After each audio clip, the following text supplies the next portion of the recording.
Dr. H. Wainhouse is the Distinguished Research Professor of Theology, Law, Culture, and Archaeology at Faith International University and Seminary in Tacoma, Washington.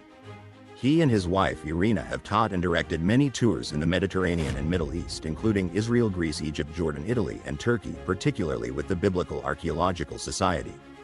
Dr. House has taught biblical and theological studies at several universities and seminaries during a teaching career of over 50 years and has written 150 articles and 50 books, including the Evangelical Dictionary of World Religions, The Jesus Who Never Lived, Exposing False Christs and Finding the Real Jesus, the Zondervan Handbook of Biblical Archaeology, Israel, the Land and the People, an Evangelical Affirmation of God's Promises, and editor of the Nelson NKJV Study Bible and Nelson New Illustrated Bible Commentary. Dr. House is the general editor of the Evangelical Exegetical Commentary Series, 44 volumes, with Logos, Faith Life. It is the knowledge amassed from these experiences, along with the assistance of biblical scholars at a variety of universities and seminaries throughout the world, that provides the information contained in his latest project, the House Visual Study Bible Online. Thank you for joining Archaeology and the Lands of the Bible with Dr. H. Wainhouse.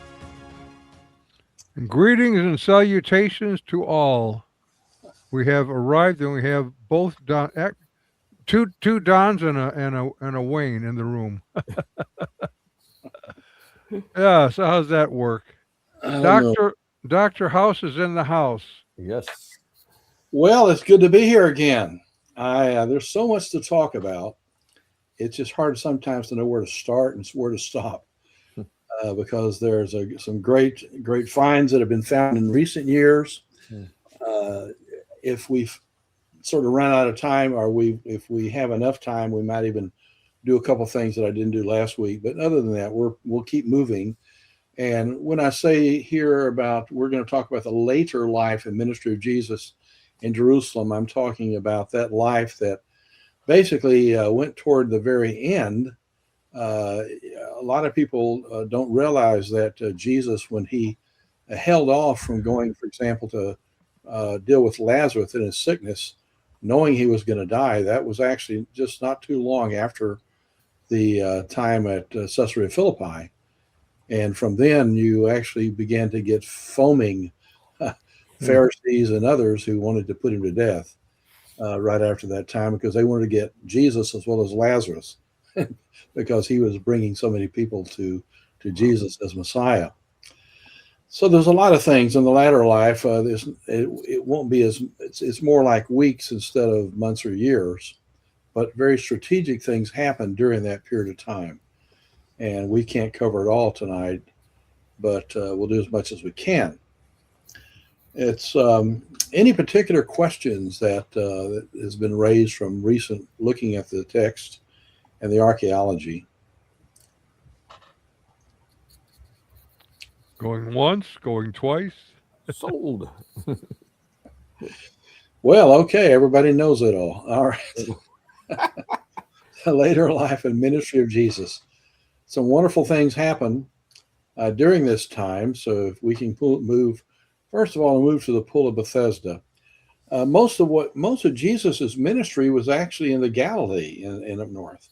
It wasn't really what we think about being around like Bethlehem or Jerusalem and so forth. Most of it was in the north. And he comes to Jerusalem. He encounters tremendous. Leave that where it is. You find tremendous actions against him by certain people with the Sanhedrin, the priestly caste, people that saw their jobs maybe being erased, I guess. I don't know. One doesn't know all their reasons for raising against Jesus, and some of them probably did so because they misunderstood Scripture and they went against Jesus because I thought he was an apostate. Mm-hmm. You find some of that in the Talmudic material, where it indicates that the rabbis at later times, some of them thought that Jesus wasn't so bad, but he just got mixed up. And so there's a lot of different things that take place as you move even past the first century. Mm. Even if you take that statement of Josephus, there's a couple of statements in Josephus, who's the major Jewish historian at the end of the first century. He said some fairly good things about Jesus, even. Some things I think were added, and you can see one or two of my books where I talk about that. But some things were added probably by Christians later who copied some of that. And as it got copied by somebody else, it included it. But even Josephus, others, not everybody was against Jesus. It was a very tense period of time before AD 70. What I'm saying here in the Pool of Bethesda, it's really a fascinating place, and we're going to look at some stuff. One thing I mentioned, I think, at an earlier time, and if I didn't, I should have, and that is that you had actually a religion of health that was believed on by many people who were Jews, and it came out of Hephaestus and the various thinking on being healed by the things that are going on with the Hippocratic Oath and so forth that we see later. And so, where did that come from? Well, so you have to realize that it's only within a couple hundred years when you had this great Greek influence. Greek influence was amazing. I mean, these people, they went around the world with ideas and language and practices that enveloped the world. And much of the world continued to be very Greekized in many ways, if we can use that term. And so that's why I look at Bethesda. It sort of bothers me because I was up there looking at it my last tour and examining it more carefully and comparing it with what I saw in Turkey and also Greece. And the religion of where you have Hippocrates and you have the idea of healing, and it's very connected to water. You're actually at the site close to Pergamum, which is probably the major center for. And so Israel was still not fully recovered from some of the things that occurred in Greece. And of course, there were many people that were willing to follow those things.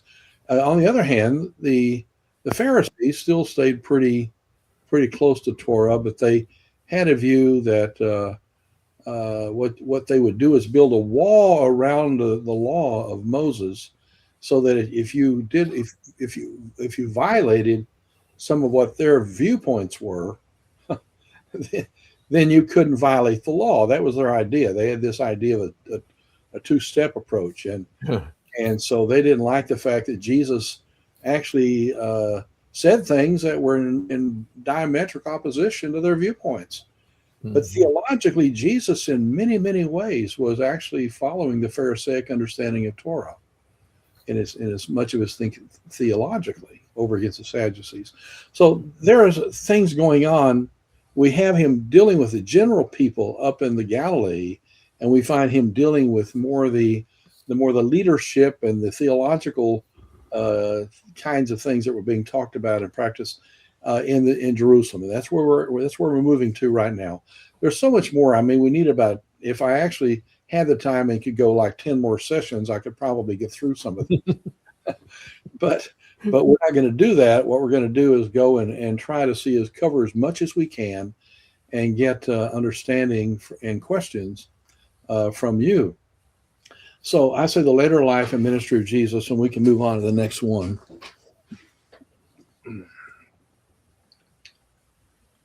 Does it change? It did to Bethesda. But we can't see it yet. Oh, I could sure fix that like that with my hands, maybe. I don't know. Yeah, maybe. I want you to look at this very, very carefully. By the way, there's a beautiful little Roman Catholic church right by this, and the times I've been there, the fathers there were so wonderful, so great. And that's a place that we would go in as a tour group and sing in that church because it vibrated. Just the beautiful sounds that came out. Yeah. It's a great place right by this. The white fathers, their garbs, and but that's all I'll say about them. But if you ever go there, you've got to go in the church and experience that. But see, what you're looking at here is not as obvious as we wish it were. And remember that. I said that, I used to take cure groups and I walk through the city and I'd say, we're walking where Jesus walked 30 feet above. Right. Because everything was down there. I mean, over Mm. the civilization growing and the things going on in the city. This is true not just Jerusalem, but all over the world. Things are this way. When you don't tear your rubbish down and take it out to the dump, and it just continues to grow where you are. And the only place you really see it like it was in the days of Jesus is go to the Western Wall remains, and you can see the shops that used to be covered over. You can see the distance between where you are there with the Temple Mount destructions that were the stones thrown over, and you can see where the first century level is over against the current century, and that's sort of that's interesting to see. But this right here gives you a little bit of it, and just pay attention as I go through it, because you have something at this Pool of Bethesda that's interesting. That is, you had over later centuries, gradually, you had this thing growing up, see the land, but then they built a church at one point in an early period. All those sort of rising of stones, these are things that the church set on top of.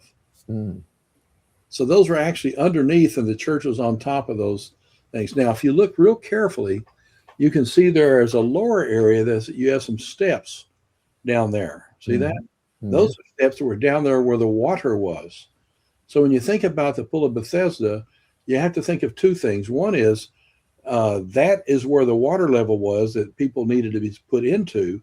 But secondly, if you move past those big, what would you call those things? Structures. Arches. Yeah, arches. Thank you. Arches on top where the church was.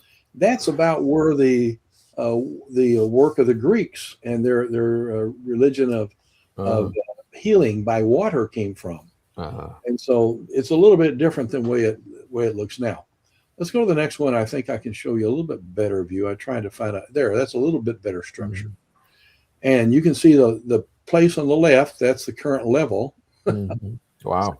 That's the current level. And what you see there on the right is where you had structures there and church buildings that were set on top of that until later on they were destroyed. But you can look down into there and you can see columns in the back where people would have come in into the Pool of Bethesda. And you can also see the steps that people have walked into the water itself. Does that all make sense to you? Yep. Yeah, and this is sort of what we're looking at in the ancient world. You have to. That's why archaeologists, when they go digs, has anybody been on an archaeological dig besides me? Oh, good. Right down there. Okay.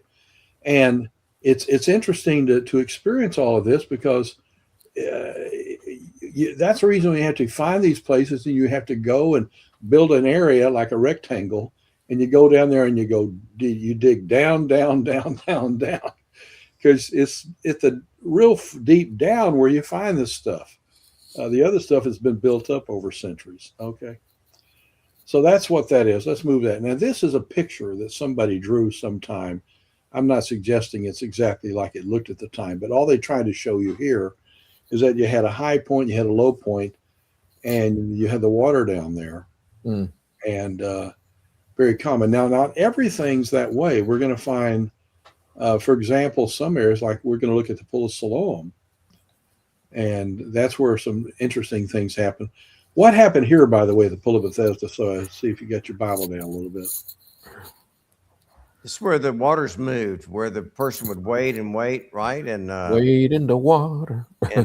No. Well, that's a particular portion of the text that said people are waiting for basically an angel to move the waters.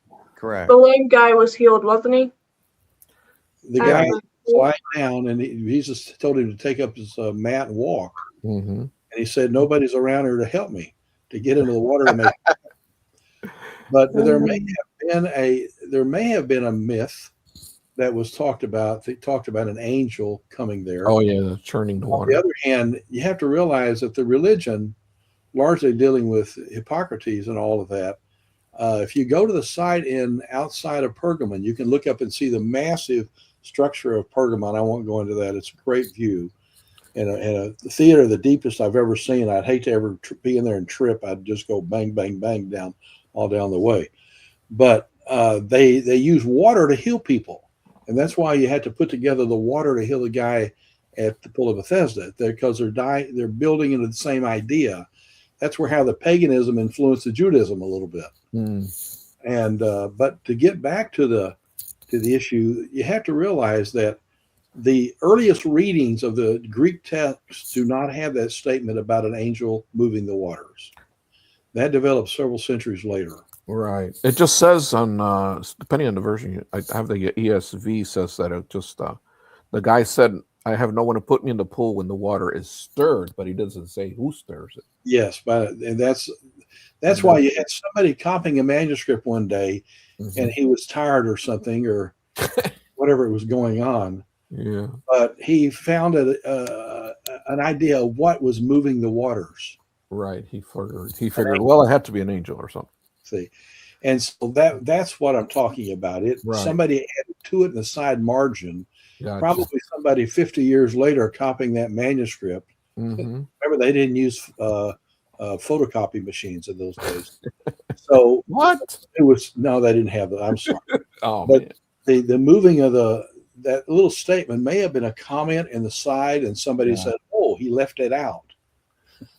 Gotcha. Yeah. That's very well. What it also says that it had 5 roofed colonnades. Yeah, and you looked at some of those things around. That's what you could see. Yeah. Anyway, this is right here. We've moved to another pool. Now, this is fascinating. Oh. Remember the one upstairs, a guy was healed of his basically not being able to walk. This one deals with something else. Anybody knows what the healing was at Pool of Siloam? It was, I think, came back. He was healed of what? Oh, the blind man, wasn't it? Yes. And so how does that happen? That's not an easy thing. By the way, somebody was getting on to him and saying that maybe that he was guilty of a sin that brought it on. Oh, yeah. And so that was dismissed later on. But anyway, I went to this place in 1993 or 4. I think it was back in there. It may have been earlier. But when the first time I went to there, but they have made a lot of improvements over the years, but they couldn't do much. Sure. What happened is a week before I got here, they actually had a bursting of the sewer system in this area. Oh. And they brought in people to fix this.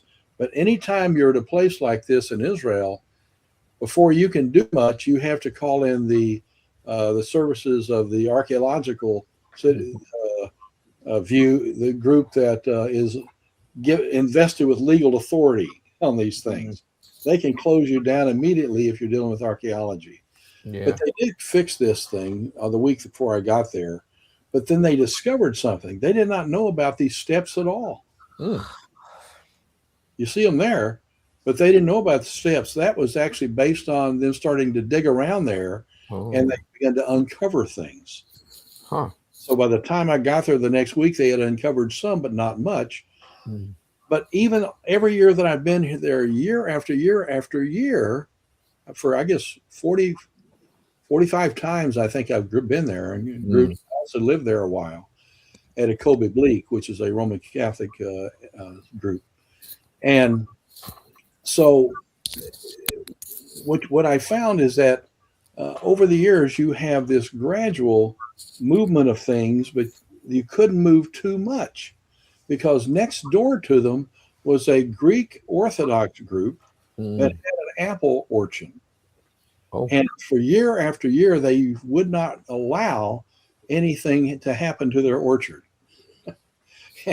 And so if they could move this thing down a little more down the hill and take away all those apples and dig out the dirt, you would have a place that you would see more like the Pool of Siloam. Wow. But what's interesting is, and I don't know when exactly this happened because I haven't been to Israel in 4 or 5 years because of COVID and everything else going on. I miss it deeply. I just love the place. But the fact is you couldn't do much. But during that time, finally somebody made a deal.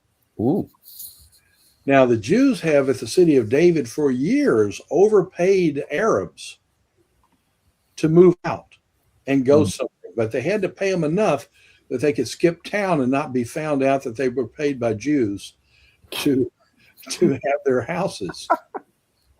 You can imagine the problem. Oh my goodness. If you stick around and you're buying up this and you're selling your land to the Jewish people. Yeah. See, it's not a good move. I can tell you some other interesting things behind that because actually that was already paid for one time before the turn of the 20th century. But anyway, the fact is they moved out this group, and then they were able to move on and begin to create the Pull of Siloam as it was in the days of Christ. Mm. Matter of fact, as it was in the days of David and Solomon. Mm. Now, let's continue to look. See the shot here. You get a little feel. It's moved beyond one group of steps to another, and see how it's gone down and down? Yeah. But they still, when I was there last, they still had a big wall there. They had not removed, and they had just begun moving beyond the wall in certain segments. And I'll show you where they've come since then. I got a picture of that, and I thought, well, that'd be interesting.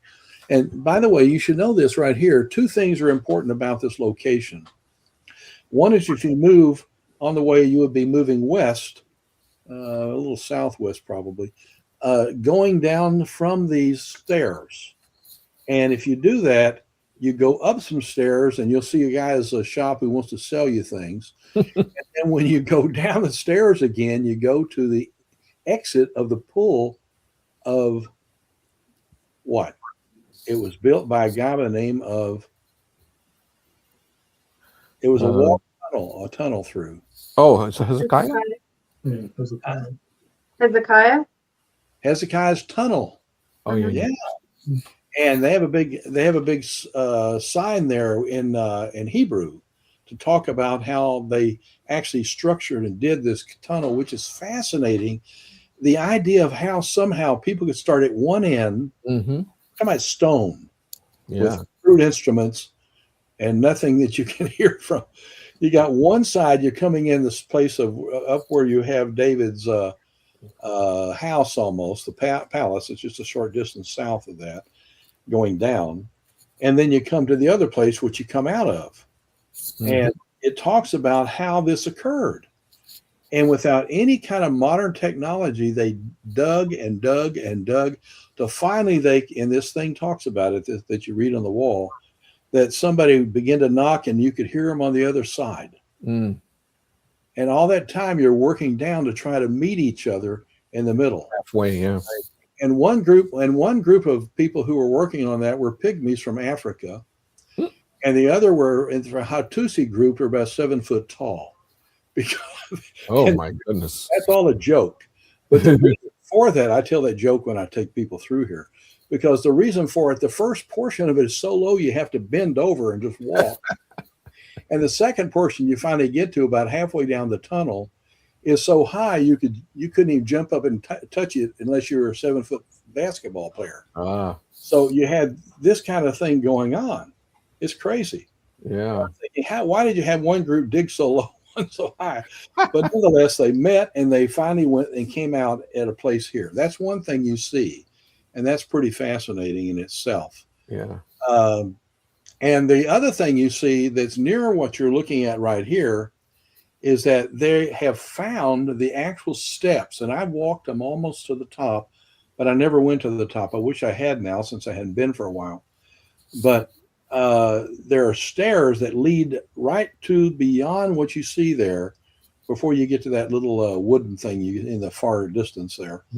You go up the stairs and it actually leads you all the way up to all the way to the southern temple area where you have the mikveh and the entrance to the south portion where the Alaska Mosque is. It leads all the way up to the top. Interesting. It's fascinating.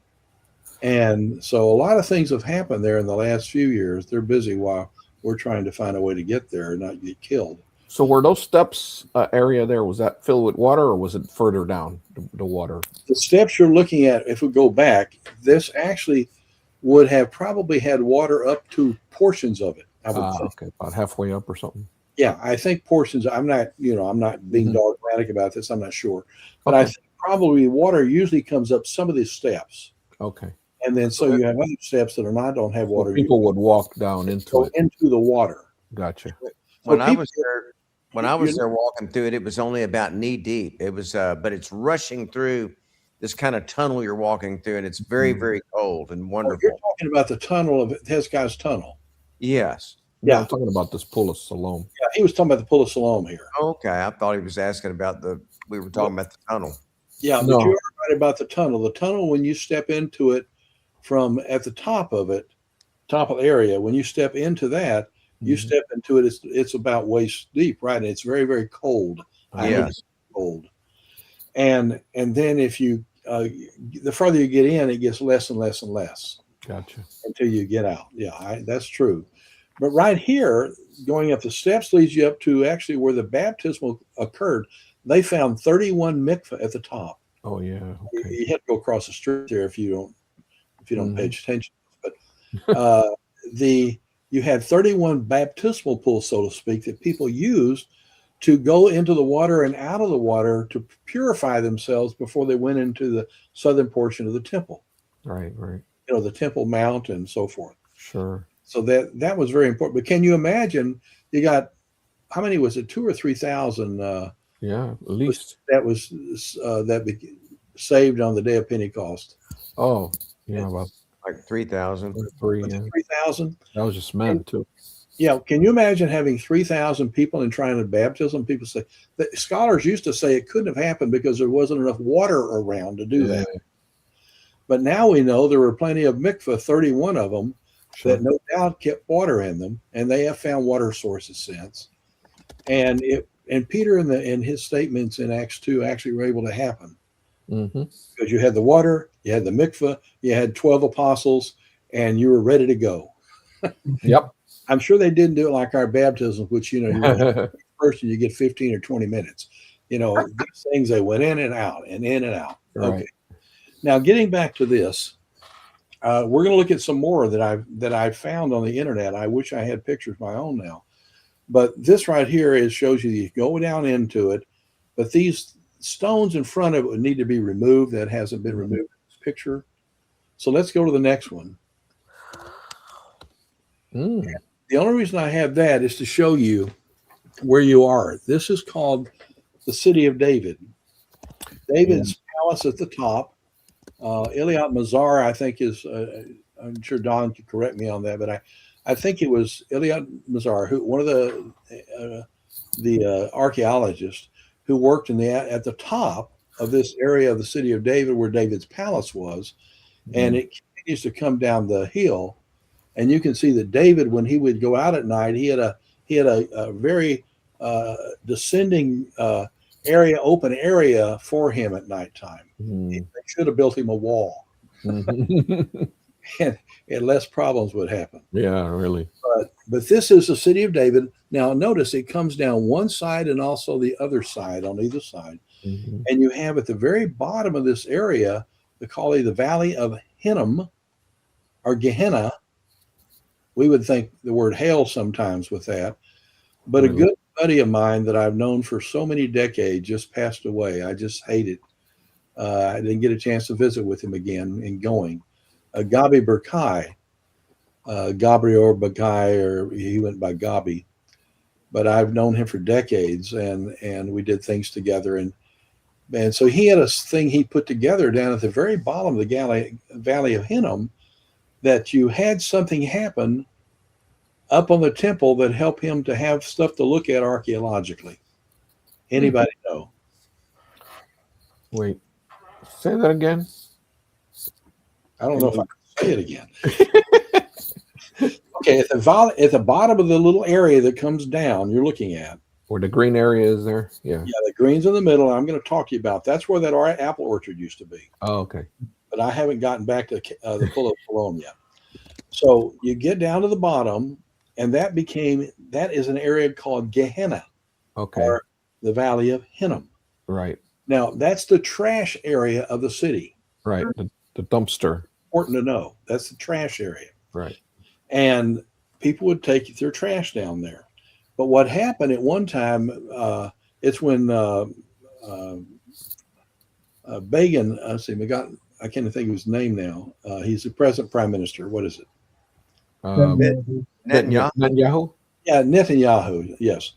Benjamin Netanyahu, he made a deal in his earlier prime ministership with the Arabs about, if you will let us dig into here underneath the Temple Mount, then you can have a basically a place of worship over on the other side, where they consider the places horses were.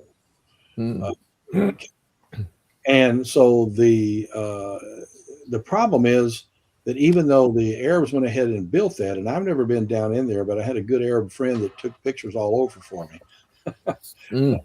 But what they made another mosque. They needed another mosque up there, they said.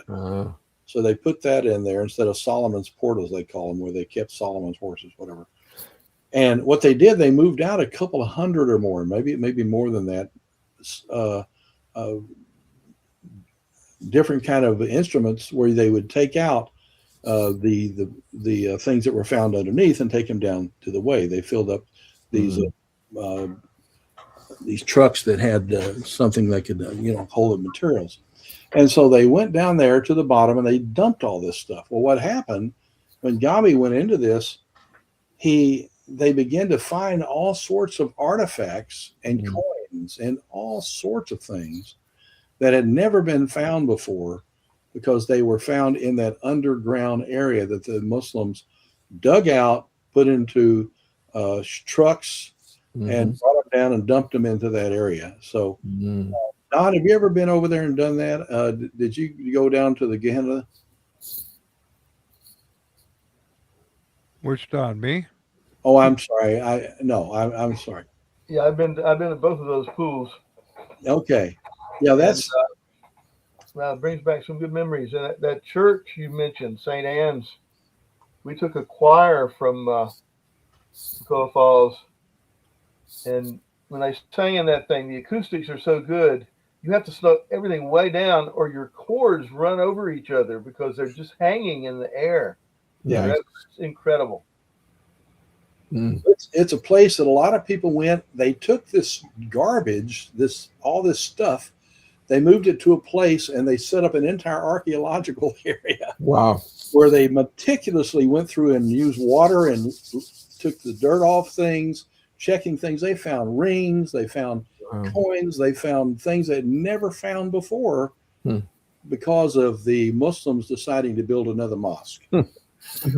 Interesting. I'm sure if they knew that would have come from it, they probably would have closed shop. Yeah, I think they found a lot of things too that tied the area definitely to the Jews, different well-known Jewish families, Judah families, and there were some scrolls also, weren't there, that they found? Some what? Didn't he also find some scrolls there?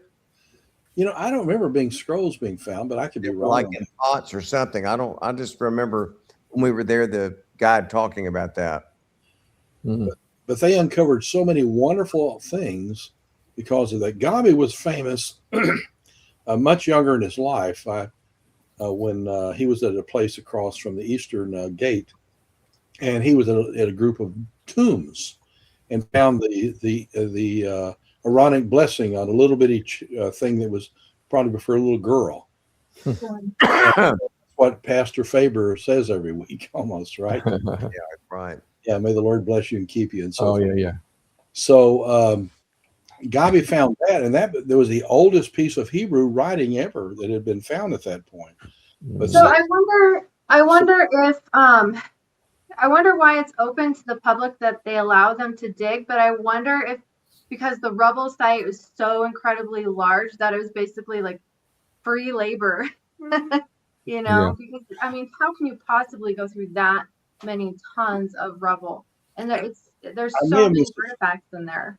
I may not have explained that adequately. It's not that that's where the public dealt with. This was set aside by an archaeological society, not a group, but it's an actual organization within the state of Israel.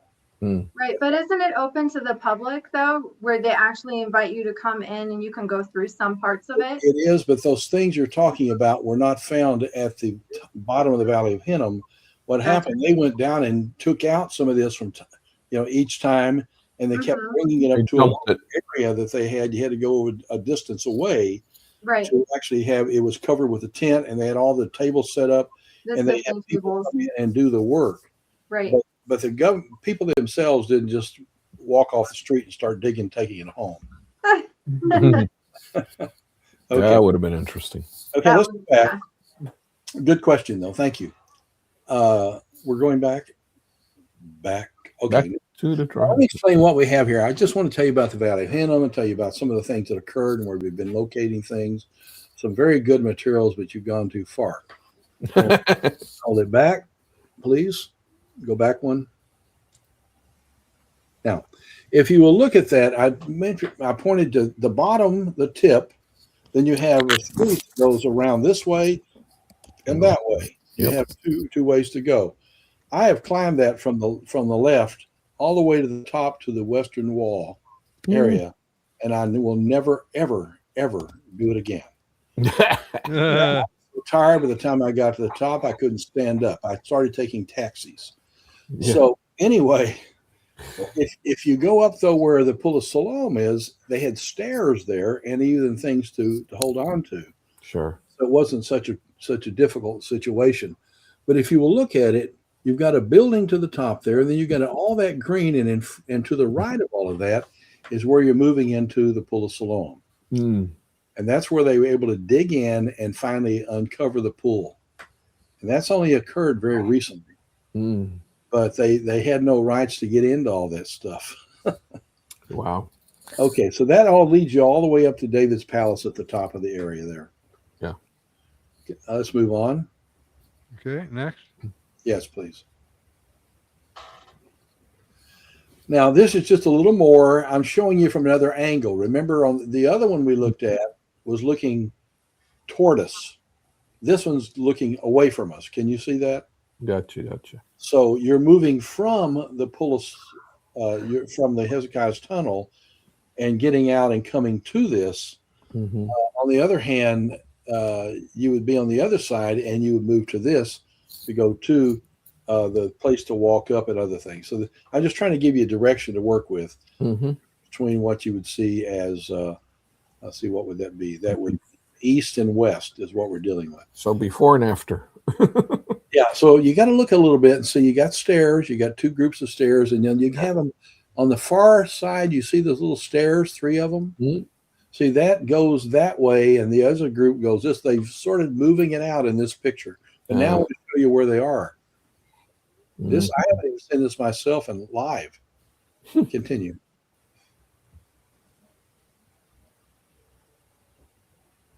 Okay, there we go. Some things have happened since I was there. They started filling it with water.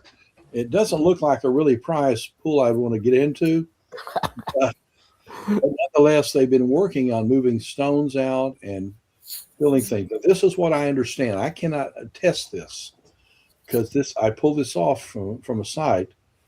But if this is it, in fact, the way it is now, it looks much bigger than it actually is. But I was under the impression, based on where I got this, that they had now sort of filled the pool up, moved out there was a big wall there that they moved out, and of course it goes out sort of like a box, so to speak, away all the way to the place that they had the apples over there, and either side. So I understand it's pretty good size now, and it's a pool. Again, that doesn't look appetizing to me if I were wanting to go to a pool. A little murky. Little on the green side. Let me ask a question now. Besides the person who was blind, anybody else do anything spectacular at the Pool of Siloam? Yeah. Here. Who was that? Who was that? I think it was the guy with the purple hair. Yeah, was that I think it was one of the apostles walked by him. Yeah. Think of David and Solomon. Remember, David was getting close to dying. He was always close to dying. You're going to have to be more specific. Very, very good. And you had Bathsheba begin to try to remind him of commitments that he had made. He had several sons. He had one son that was actually collaborating with a general, and Did hoping. Absalom want to kill him then? And what happened is that David told Solomon to go ahead and get on a donkey, and that's a sign of peace instead of war, and to go down to the pool of Siloam and declare himself the new king of Israel. Mm. Interesting. And the pool of Siloam was important for this kind of event to occur, a place of peace and a place of in which he was basically understood to be the new king. And then what happened to the other son of David, who had had this relationship with this general in some war? In other words, he was going to be the next guy in charge. He actually held the horns of the altar. Story? The horns of the altar. Vaguely familiar. And horns of altars don't look like Texas horns. No. Yeah. Pieces of an altar, and he held on to them because that was like it used to be in America. If you were a crook or whatever you were, if you could get into a church, you'd have solace. You'd be able to. You couldn't get arrested, so to speak. And so that didn't. So Solomon said, "I don't care what he's doing. Go down and take care of him." So Solomon, a man of peace. Anyway, he became the next king, connected to the place that he went to here at the Pool of Siloam. Interesting. Cool. Okay. Let's go on. Uh-oh. Pilate's judgment seat. This is fascinating. By the way, I did not go down there first. I actually had a person on one of my tours. Gary Gamacki was on a tour, and one of the other people in the department. And we had been through the Jaffa Gate, and I'd show them some things. We had just finished the Church of the Holy Sepulchre, heading up the particular steps there that there are. By the way, if you take one of the little book, if you go to Israel, by the way, if you want to go with me, I'll be going again this next year. I'm pretty sure now. Things look like they're going to clear out enough, I think. But they had what was called a certain pathway they would go on. Anybody know what that was called? Nope. Huh? No, something. The Pilgrim's Road. No, not the Pilgrim's Road. Talking about the Via della Rosa. It's taking the road of going from the Garden of Gethsemane to the Church of the Holy Sepulchre. Yeah. I think you mentioned it, right? There's the Via Dolorosa. Via Dolorosa? Yes, right. Yeah. And it's the way of sorrows. Right. And it's the fact of Christ who was arrested and taken and so forth. That was actually only created about a few hundred years ago. That is not an ancient view. Mm-hmm. In fact, that doesn't fit at all the story. And I have a lot of research. I've worked on that. But the fact is, I mean, it's nice to do. People go and they pray and look at things. It's fine with me for people to do things. Just understand historically that's not the way it was going on. But you have Jesus taken eventually to Pilate's judgment seat. Now, people have argued, and I was trying to find a slide on this, and I couldn't find one. But people have argued that the place that Christ actually appeared before Pontius Pilate was the head. It was the on these northern section of these of the Temple Mount. And the places where the soldiers stayed. Oh, like the barracks? They call it. I don't think Pontius Pilate went to a place where the soldiers slept and ate and corralled. No, I don't think so. On judgments. Yeah, I don't think so. He has another place that we've located. But anyway, that one's gone. I don't think it occurred that way. And I think Jesus came actually another direction than what we think of in reference to ending up where he did. Yeah, and the Via Dolorosa doesn't the Catholic Church have like the Stations of the Cross? Yes, they have that, sure. Yeah, and they have it all connected. But it's not just that. Remember, he started in Gethsemane, right? Came from this place to this place to this place, and eventually he came to the issue of the judgment, and he came to the cross and to the resurrection and so forth. Right. So there's ways to follow that, but much of that doesn't fit historically Mhm. And so I would probably not subscribe to it. But then again, I don't care if people do that. I like people praying anywhere they will. But yes, that's It's a where the great whole thing to Stations pray. of the Cross. What That did is you where say? the idea of the Stations of the Cross came from. Yeah, Stations yeah. of the Cross, yes. Yeah. It's, I have no problem with that. Sure. Now we're going to talk about the judgment seat of Pilate, and this is only fairly new. Mm. And so we'll look at that in just a moment. First of all, this is what I've showed you before. This is one from, Oops. Yep. what was that? Anyway, I don't know where that came from. We'll see in a minute. Anyway, it has Tiberius on here. It mentions his name, his position, and the emperor of the time here. And this is a historical proof of Pontius Mhm. Pilate. By the way, this Mhm. was actually found in the stairs in Caesarea by the sea, Maritima. Oh. And somebody saw an inscription and they took it out, and that's where it was located. Because they didn't pay a lot of attention. They weren't thinking of archaeological museums in those days. Yeah. Just like Noah, I don't really think he was probably trying to plan for a lot of other things. And so you have this. Next one, we'll look at it. We'll see this. Mm. Is that you have a proof of Pontius Pilate first. Continue. And I mentioned it here. You can probably see Tiberium in here. Mhm. He was the emperor. Right. Right. His name is in there. You can get most of it. Pontius is not clearly obvious, but this is in Latin now. And Latin uses a V. You can see that. Right. And you can pretty well make up most of Pontius Pilatus. And then you have Prefectus Uade. And you can make out some of it's missing on the left, but it's all recognizable as being a way in which you recognize leadership. And these were put around many places in the ancient world where people were in charge. Let's continue on. This is just showing you. Now here's this is a picture. This is a picture, but I didn't explain what kind of picture. I did not draw this in AI. I want you to know. Oh, good. Not from a movie. It's from a movie. I'm sorry, but the fact is, Pontius Pilate here probably was not exactly in this kind of setting, and I'll show you more in a minute. But where was the judgment actually occurring? It didn't occur in the barracks, I don't think, of the soldiers. And some have thought it occurred maybe in the place. Remember, when the emperors brought in their leadership, sometimes the kings of Israel even didn't get to stay where they were because the Romans basically took over when they wanted to take over.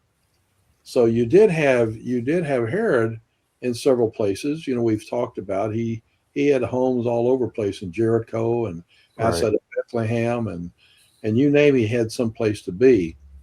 But Pilate probably took over most of the thing of a place to live in. He needed to have some fancy place, although it was very common for the people who were the Romans as well as the kings to spend most of their time on the beach with nice men and places to be. And they would actually go up to Jerusalem when they had to. But here they're up in Jerusalem. Let's continue on. Now, I'm going to try to show this to you as carefully as I can. And I've drawn these things and put circles on all this to give you understanding. The place that the red arrow goes to, you can see that, right? Mm-hmm. That is an area in which they found, and this occurred, my goodness, 20 years ago or more, when I started, more than that. When I almost was first in Jerusalem, walking around everywhere. This is an area that you have King Herod stuff, but it appears that Pilate would have probably occupied much of this. If you go a little to the northwest, no, that might be northeast. I'd have to think on this a moment. Anyway, there's the Jaffa Gate up there that you can go in. That gate points toward the area of going to Joppa, or Jaffa, as they would say it today. And each of these gates oftentimes pointed to places like the Damascus Gate and things like that, to different cities. So down to Joppa, to the north and to the side of that, That's also where they have where you get your cabs, taxis and stuff. But if you go down to where that was thought maybe as being the place that Pilate may have judged Christ. Mhm. That's probably less so than we thought. Hmm. And the movement of thought is another way. But you have to go down from there, and you see some cars and you see streets. You're moving into the Armenian section of the city. Now, the Armenians are major players inside of the city of Jerusalem. I mean, you have people that represent the Arab community, the Jewish community, but the Armenian community is very large. And you also have an section that deals with Roman Catholics. But you're moving down that way, going down, and you see another section, and it's sort of, you can't figure out what's in there, but there's a big tower portion of a wall that's no longer tall.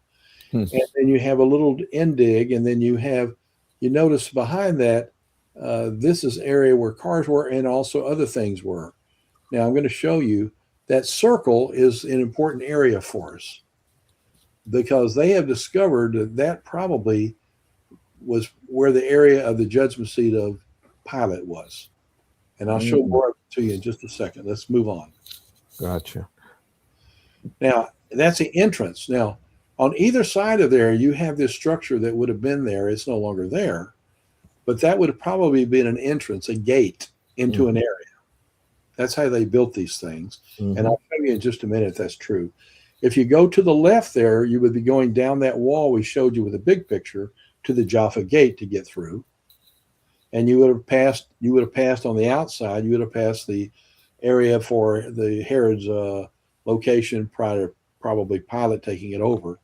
So that wall, though, is not the original wall as such, in the sense that it's been built on.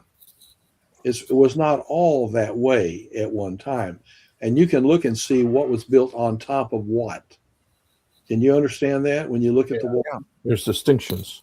Yes, there's distinctions. And it would have been probably brought down at some point during a war, and it would have been destroyed. But then people coming by later on over the hundreds of years would have built it up again. And so that's what you see. You actually see a wall structure on top of a wall structure. So that's what I want you to see. Let's go to the next one. Here you can see not only the side walls that would have been built up, and that was an entrance, but it's also, you can see the steps there that would have gone up, just not walking on the grass, but walking on pavement going up. Gotcha. Does that make sense to you? Yep. Keep going then. Next. This right here shows you part of that wall. And if you were to check that wall carefully, you'd see that some of the stones in it are not identical to the others. But you can see a place that's a buildup of stone, and you have stairs right there that go right into a wall. Continue on. And there you have it. Now, you would not build a set of stairs on a wall. You understand? The steps to nowhere. You don't walk to the top of those and start climbing the stones up. Yeah. There was an opening there, and that's the issue. Gotcha. And the more that we're looking at things there, it looks like that was actually an area that was used that actually had stairs that led up to something. Sure. And that's what people are thinking right now, that this may actually be in reference to the area of Pilate. And we're going to look at another thing. Now, in I think Matthew and Mark, when they talk about after Jesus was with Pilate, they say that the soldiers led him away inside the palace, that is the governor's headquarters. So it had to be somewhere within a walking distance, I'm assuming. Well, it is a close walking distance to it. So where it says the palace. If you go on the other side of this thing here, into the parking lot, the Armenian Quarter, and look down the street, you'll see the palace where it was. Okay, so and that's where they took him afterwards. After he would have probably lived there, come down here for judgment. Right. And that's the point. Absolutely. It gives you a feel. There's more to be done there, but this looks very promising. Very interesting. Okay, continuing on then, I'm still watching the time. That just gives you an artist's reflection on how it may have been. And Very nice. go up the stairs, you go left, there's Pilate. You have the judgment, then you Right. go home. Okay. So Makes I sense. just keep moving. That's the depiction someone is given. Mm. Let's look about the Passion, Resurrection, Messiah, and the Shroud of Turin a little bit. And there's all I'm going to talk to you about tonight because we have 5 minutes. And next week I'm going to go into it. Has anybody been, besides Favor McMullen? I think you went, didn't you? I can't hear you. To where? Did you Been go where? to the Shroud of Turin thing?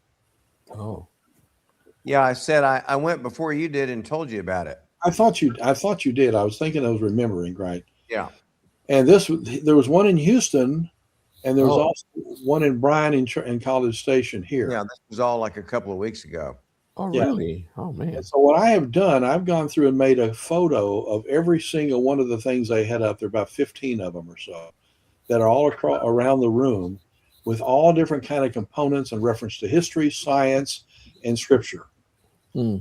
And I have worked on the Shroud of Turin material for a number of decades. I've been reading materials. And so I would think it would be interesting. We're going to talk about, however, the passion, that is the death and burial, resurrection of Christ.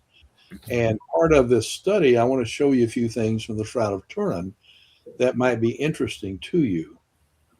I don't know if any of you have read on that or not. Are you even familiar with that? With the shroud? Yeah. You've heard Interestingly, it's on the New York bestseller list. Right now, there's a book there by Guy Johnson. Jeremiah Johnson did that, and I wish I had beat him to print. I think he beat you, You would unfortunately. have gotten a good buck on that one. He has a book he's just done on. He was actually in the movie too, and they showed.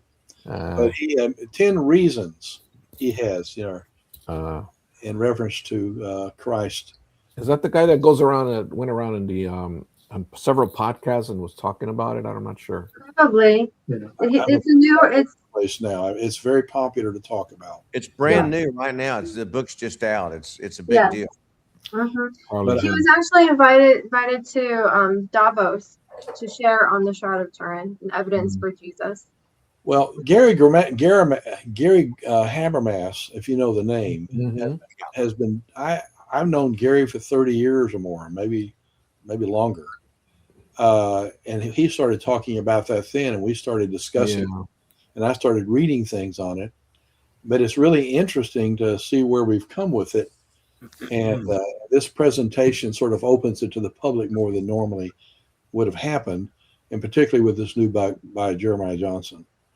So If it comes to your area, and it very well may, it's worth going and seeing, even though it's not the real shroud or anything. It's put together very, very well. And Dr. House can tell you in about 30 minutes, you can just understand everything that's gone on with the shroud to this point. So is it a replica or what? It is.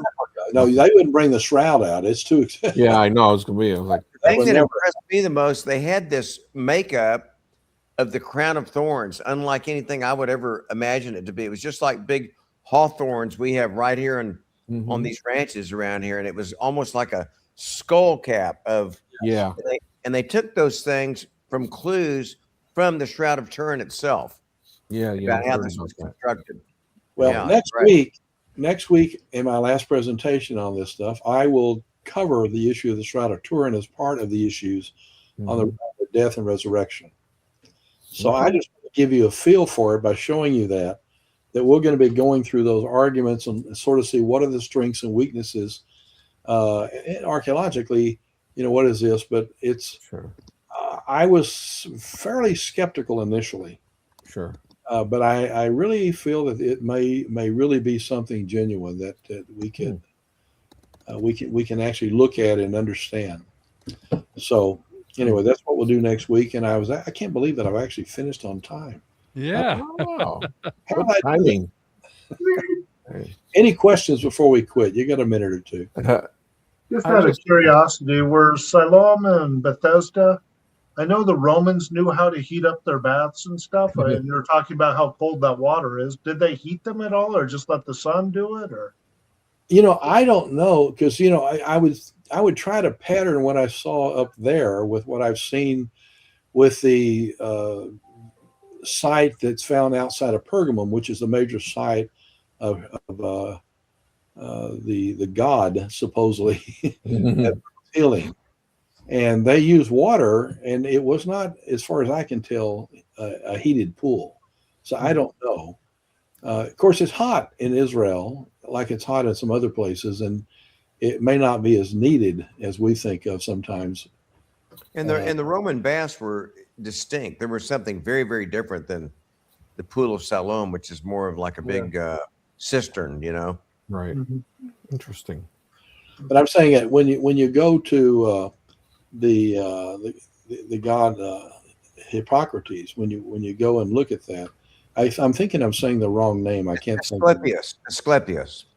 I knew it didn't sound right. That's all right. Anyway, the god Asclepius, when you go there and actually see how they set it up at his major center, not Jerusalem, in the major center, they're very tied to water, and it doesn't appear to me that they had any kind of indication, because I looked around, I didn't see a place they would heat it.